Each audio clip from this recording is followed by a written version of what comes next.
that Ya Bunayya.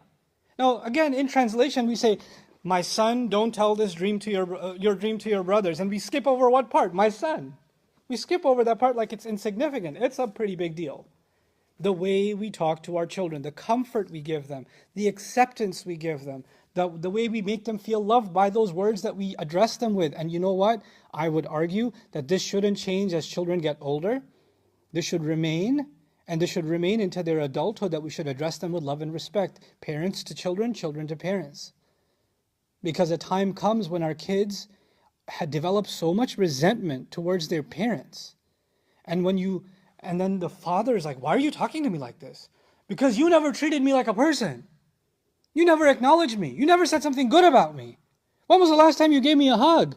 And the dad's like, that's your mother's job. When you need a hug from me? You're a man.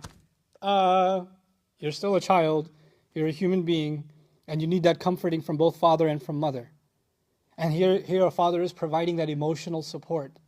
He's playing that role. He's not the authoritarian. And that's a prophet. So a father who thinks that by being tough, by being this rigid, drill sergeant, that I'm somehow building character into my children, you may be creating walls in your children. You may be destroying their confidence. And then some fathers have this twisted idea, if I'm not tough with him, or if I'm not tough with her, they're not going to be able to face the real world. Seriously, bro, what Quran are you reading? Because the Quran says that this child was raised with so much love, and later on he's in jail, and he can handle himself.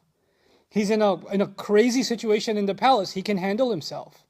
Later on, he's facing off against the king, and he can handle himself. And all of that isn't just coming from the fact that he's a prophet. It's coming from the fact that he was nurtured and empowered and made to feel confident in himself by the loving care that he received from his father.